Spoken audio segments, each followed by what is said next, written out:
I stared down at my writing assignment in the low-light apartment. My eyes glazed over the pages of the history tablet sat beside it. Then, I began internally reading my paper so far. Atalor is a planet thick with vegetation. Always had been, always would be. Even here in the city, a particularly resistant brush, a patch of ferns, or a tentacle-like root could sprout up between dense concrete sheets in days. Much like the Psionians, the planet was untamed. We liked it that way. Then, the Coalition came. They spoke of machinations greater than our simple world before we'd even had time to reel from the realization the galaxy had other intelligent life beyond our own comparatively primitive planet. A multi-species coalition come from a silver skyship down to a barely industrial society? That was the sight that Psionians were met with. A great calamitous galactic horror would gobble us up if we did not yield to the spaceborne visitors' will, so they said. A gargantuan empire ruled by bloodthirsty predators, willing to do anything to get a meal, was out there right now, fighting to take the known and unknown, like us. We'd be made to be conquered on our own planet, our people kept alive only to toil as slaves, and sequestered off as food for those would-be subjugators and hunters. The Bala'ur, they were called. The Coalition insisted that we allow them to do a sweep of our world to cull the naturally occurring predator population, claiming such a high concentration of their foul energies would attract this yet unseen Bala'ur threat. In these times we were a superstitious people, and were easily cowed into accepting this seeming truth. When the first of the Coalition's workers had landed on our soil and tried to burn away our jungles and tropical forests, it had been wasted effort. All they'd accomplished was creating ashen fields that would regrow in a generation or two, and drove the native predators further into the mainland, making them harder to remove for our pest control agencies that had endured from the pre-Coalition age of breech-loaded firearms. We'd always referred to them as Rangers. Protests broke out, rioting even. Burning away the natural beauty of our planet was simply unacceptable.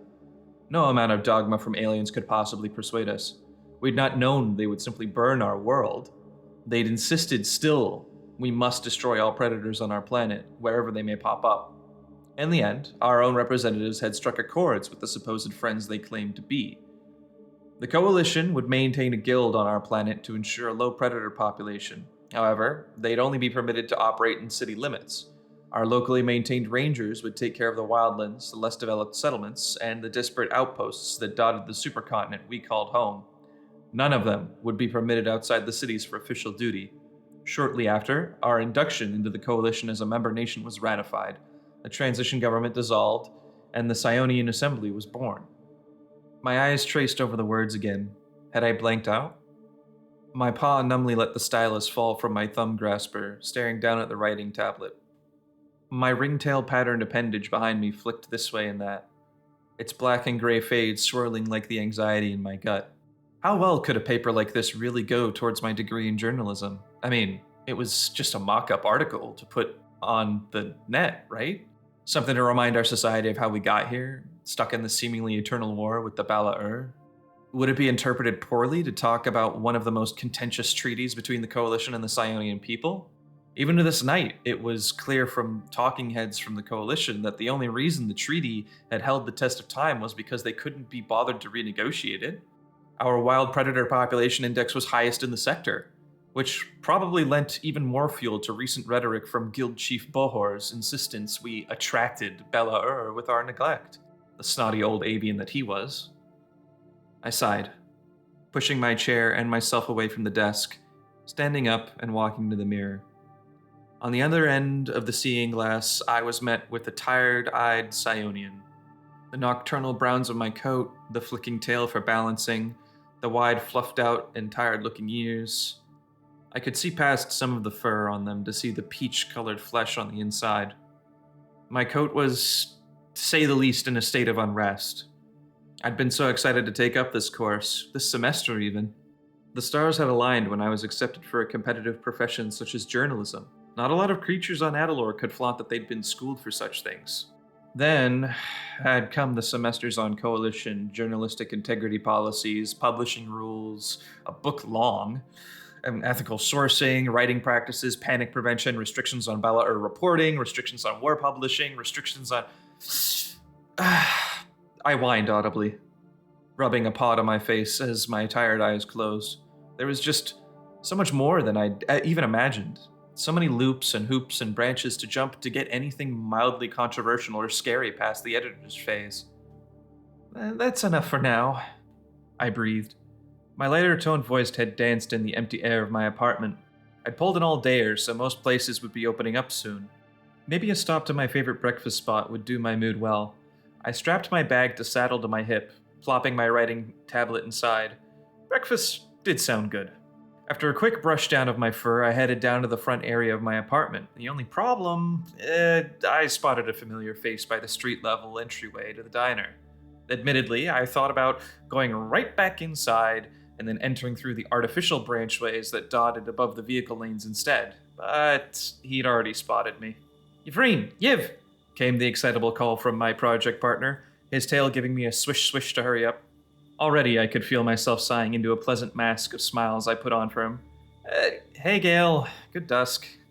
I waved my tail back at him, a polite pair of ears turned at attention to him as I drew closer.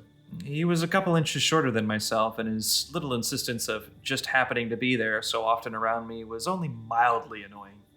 Best I could tell, he just needed a friend, and I'd been wrangled into it by circumstance of being linked with him for one of our projects. His excitable voice chirped up again, like he'd just gotten out of bed. The bastard. "Good morning to you, too. Did you hear the news? Classes are canceled tonight. Apparently, the campus had a grow-in in the basement. Some of the lower levels to the ground lecture halls are soaked inches high." A grow-in? It takes nights for a grow-in to cause any real damage. How'd they let the roots get bad enough to spring piping? I'd asked with an incredulous tone. "It beats me, but it means we have the night. Well, I have the night. It looks like you need some sleep once you're done here," came the reply. I set a withering eye on him. The fact he'd been able to start reading my "I haven't slept" face was starting to mean that he was becoming more than a clinging acquaintance. I stepped through the door, finding the early hours with the place mostly empty. I slid into a booth without much trouble, and finding my classmate doing the same across from me. "I think I need to scrap my final project," I mused out loud. A bit too late to realize I'd said it to him. "What? Why?" I reached my graspers down and pawed over my tablet, letting the first opening pages pop up and showing off the particularly problematic paragraphs I'd been staring at earlier. His face scrunched lightly. "A brief history of coalition contact and the consequences of..." His face had gone from scrunched to worried. Gale had been unable to finish even saying the title of my project. Yiv, this is... Why did you pick something like this?" I squirmed. It was weird being judged by somebody you only ever thought of as a mild nuisance. Had this idiot become a fixture in my life enough that I valued his opinion? Well, I thought I'd go for something a bit controversial. Something to stir up my reputation on the way out, so I could land it well. I think I might have taken it a step too far. He gave an acknowledging flick of his ear, scrolling through it with a skimming eye, his whiskers twitching in latent agitation at nothing in particular. "I mean, it's not going to land you in good branches with the Interplanetary Affairs Office. I could see what you're going for, though." He pawed the slate back over to me. "Maybe lose the parts where you used your editorial tone to criticize the uplift years. I know it's it's the new and fashionable thing to criticize the coalition, but with the war, we need herd unity, yeah? I don't think it'd be wise to add your voice to the disunity. Where do you even get that bit about the guild only being permitted in city limits? The treaty doesn't have that line now." What he said was a common talking point from pro-coalition talking heads in our own politics. The jungle burnings and the feelings that we had been treated as a second-class vassal state by the coalition was swept aside as a necessary evil. It was a resurfacing feeling that we hadn't felt as a society for a long time. But war weariness was beginning to take its toll. People, myself included, needed to start looking at the war and the coalition uplift objectively. "Places," I answered back. "There's old outposts in the wildlands south that have some precursor logs still on them. From after Coalition Night, the night we'd first met our benefactors from the stars. But still old enough, they had some tidbits we'd forgotten since the war started." I put emphasis on forgotten. I wasn't so sure it was accidentally forgotten. We used to have a better deal in the treaty than tonight.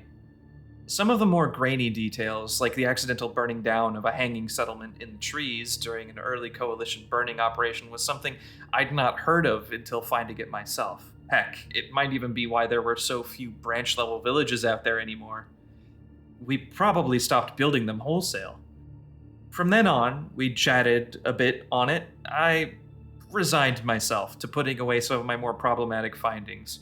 There must have been good reason to not include them. I mean, the burning village had probably caused a panic back when it had happened. I can only imagine now it had sparked some light of outrage my people hadn't known for centuries against a galactic community that, for all intents and purposes, we were a fairly early member of. Our seniority was respected in most coalition circles these nights, despite our chilly attitudes with the founders. There was a naysaying voice in my head now. Would all my project, as it is written right now, do is distance my people from our respected pedestal in the galactic community? Oh? Was my gentle chit-chat conversation with Gale coming to an end? Thank the obelisk. A gentle nod of my head, and I'd been up and headed back to my room to catch some shut-eye. I'd barely even glimpsed the top news article on my tablet before I climbed into the hanging nest bed. Comms relay upgrades due to temporarily disrupt traffic to and from Atalor. Huh. A dismissive tail wave came with the news. Supposedly it'd only last the night. Ah well. Not like I was going to be awake for it. The net on our planet had plenty of backups for anything I might need to look at in that time. The threat to our planet in the comms blackout was nothing anyway. We had the strongest fleet in the sector despite being on the border with the hated enemy. I let my eyes drift closed, bundling myself into the sheets and drifting into a cocoon of much-needed rest. Thunder rocked into my mind, throwing me into consciousness, concussive thump-thump-thumps jolting me to wakefulness and driving my heart rate up. A frightened squeak emanated from me before I realized what the noise was. Someone was just knocking on my door, loudly. "One moment," I called before slinking out of my bed, tablet in paw. I looked down at it. It was only 3/4 of the way through the night, and tomorrow was a rest day. Who could possibly... It wasn't a solicitor. They'd never have made it to the 4th floor before being thrown out. I opened the door, looking like I'd just crawled out of bed. "What?" I gave the annoyed ask before my eye had recognized Gale again. He'd known my address for a while now since I'd given him it, but he never came unless it was for schoolwork. Can I come in?" he asked politely, his eyes fidgeting left and right down the hall. "This isn't going to be some weird love confession, right?" I replied flatly. You never knew with guys like this. "What? No, it's important. Listen, I'm not like that. I just trust you." I felt my eyes roll. "Fine," as I moved out of the way and ushered him in with my tail, shutting the door behind the both of us. "What's this about?" He was wearing a vest, which wasn't entirely usual. Maybe he'd needed it for pocket space. "It was just, so... what your paper said in the diner. I wanted to find out more." "No." "Oh, come on, Gale. You didn't." He waved his tail to shush me, and then gave an affirmative up and down with the appendage. "I did. I tried to scour the university archives for that incident you talked about, the burning village," came the verbal confirmation. But there wasn't really anything beyond what we were taught as children, just the moss heaps about the Ranger Accords." And oh mercy, he just kept talking as I sat myself on the couch with a concerned look on my face. "See, that got me curious. Why would they hide that sort of thing even from academic records, right? And then I saw the news about how we were cut off from the Coalition Communications Network for the night, and then..."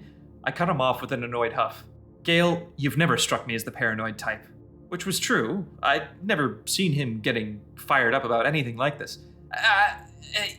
I just feel more comfortable talking about this with someone who apparently goes to forbidden outposts for scoops as old as my great-great-great-grandparents."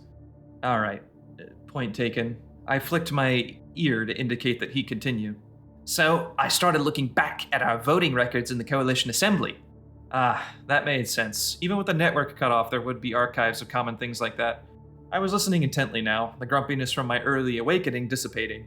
"We voted against the majority votes, led by the founders at a rate of 78% since our induction in the voting as a voting member, and that number has only historically climbed. Now, the Coalition's Assembly is up to vote for extending another emergency power term of 10 years to the Assembly Chair." I cut him off. "Arun is the current shareholder, a founder." He gave me a bright-eyed flick of the ear. The implication...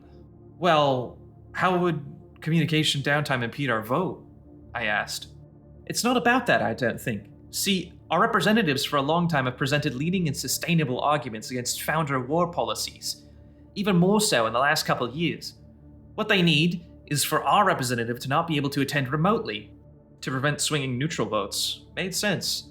Our main representatives usually hologram into the assembly remotely, rather than maintaining an ambassadorial party on the founder's homeworld of Ancestra. I could see the political intrigue all slotting together. Our relations with the founders had been cold, but this was freezing if true.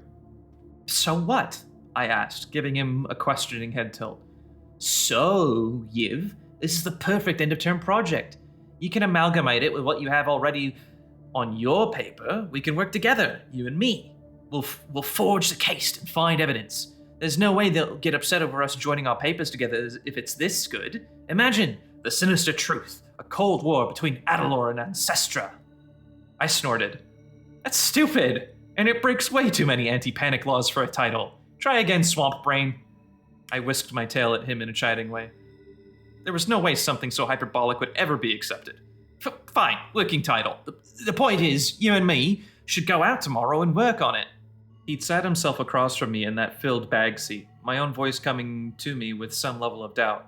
So, you do want to go out, I teased, before quickly amending. How does by the third level labs around midnight sound? You bring the food? I set terms simply enough. All he managed was an affirmative flick of his ear and a yes of his tail, standing up with a hop. That was, easy. I kind of expected you to be more nervous like this morning. I am nervous, came the truth. I'm just more interested if we can find anything to go back up your theory. It could serve our herd far and above any other opportunity we'll probably ever see in this line of work again. And I felt those words. Whereas before I was just kind of digging in the ashes of ancient history with my paper, this sort of forging of news could change our planet's outlook on the founders, and with any luck elevate someone better suited to leading the United Species against the Bala-Ur instead of Arun. The rest of the night had been spent alone in my thoughts, laying on my hanging nest bed on my back as I contemplated what could happen, if it was worth it. That bundle of anxious, cold energy had bubbled up from my stomach again, the same energy that made me put down my paper last dusk. Why'd I have to go be born on such a belligerent world?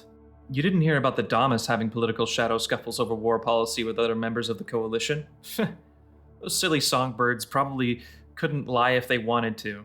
They were good neighbors, all things considered. I needed a climb. The sun would be up soon. Might as well get it all out before I try sleeping. With little trouble, I threw on my belted hip bag and a jacket. It'd be a bit hot in the tropical weather of Bar City, but I didn't feel like combing down my fur, and I didn't want people to see my fur's bedraggled state. I slipped my tablet and a water bottle into the pockets of the jacket and opened my apartment window out into the welcoming air. Hopping out on my fours and legs, I turned around, pulling the window closed and locking it up. From there, simple as following some of the artificial branch paths. The paths always seemed to help me slow down my mind, put things into perspective. The branches themselves had been designed to simulate moving from tree to tree in the forest, and many chose to take them over walking below on the sidewalks because they gave a bit of recreation in what was otherwise a dull city with a well-off educational sector and an imports hub, which meant I usually got first pickings on ordering foreign knickknacks. I could see a couple people of varying coalition species walking the streets below aside from the vehicles. My body was moving from branch to branch, my legs and arms moving with an arboreal quadruped locomotion. I'd taken to humming as I broke out into 2nd Street, hoisting my arms up and over myself as I dropped a floor's worth of branches to land on the 3rd, and then the 2nd floor branches with little hops. With more cover above me and less below me, I could see that I was nearing a suburb at the end of my apartment street, the shorter buildings instead featuring twine and rope in place of the purpose-made gymnastics equipment of the city's thicket. And of that, it only led down to the ground. An end to this route, unless I wanted to walk or start jumping on people's rooftops, which was going to be seen as rude. And then, something strange happened. I heard a couple gasps from above me, up in the higher levels. "Look!" someone had shouted. My head hinging up and my eyes turning skyward for what little I could see from there. Were those meteor showers? No, they weren't streaking. They were moving closer. I'd never seen anything like it before in my life. Little puffs of light in the night sky like twinkling orange stars. No. My eyes widened, and my chest felt like it was wearing a sweater 4 times too small. But then, of course, the shouting had started. Alarm calls. Then the sirens blaring across the streets. Another sound I'd never heard before. A Atalor incursion in system has been confirmed. Please proceed to... But my ears were already flattening, my perception of reality warped between life and death. My imagination conjured up those shadowy gray images. Killers, teeth, cattle, cruelty, fly, escape, run, climb. A miasma of horrifying, not quite corporeal Atalor chuckling within the confines of my own mind. When I blinked back into reality, I realized my body had been moving for minutes without me, just pounding away at the branches toward the lit-up neon signs showing the way to the bunker. If I could just make it there. Boom! As a slicing bright light filled the sky, causing me and everyone around to shield our sensitive eyes. That had landed in the inner city. And then, the shockwave, the sound, both crashing into me. I flew into the air, cursing my flimsy grip at a time like this as I sailed back from the concussion of the clustering city-leveling bombs that had landed mercifully far away enough to not kill me immediately. I sailed right past the gymnastic branches and into the tangle of catching ropes, my arms and legs instinctually tangling into them to suspend my fall. There were screams, panic. How have they already started dropping bombs? It's impossible. They've never made it past the fleet. Never past the defensive belt. I screamed at the impossibility, mind desperately negotiating against the reality that I was dealing with. An older feminine voice from below me responded even as I climbed down. They didn't wait to defeat the fleet this time. Whatever I'd been planning to say was caught in my throat as more explosions rocked downtown, concussive forces drilling and drilling. I needed to find my relatives in the western suburbs, my nephews, my nieces. They must be terrified. I needed to call Gale on my pad. Maybe he survived? I needed to make a plan. Another explosion rocked through. And the sight of little dots that denoted incoming ships from orbit. I'd never seen those before, but I knew what they could be. I didn't need to do anything. My mind was already conjuring up more wispy ghosts of feathered horrors chasing me down and tearing my throat out. Screaming, panic, alarms, the buffeting winds of millions dead with each bomb fall. It all melted together into a dinner bell gonging away my last moments if I didn't flee. I could feel the saliva dripping down my back, despite none being there. My head whipped around in a blind panic to find the danger that wasn't even here yet. My instincts decided to run. My instincts chose to flee as fast and far away from Bar as I could go. It wasn't quite me holding the berry branches in my mind anymore. Only panic. The rest of it, all a blur.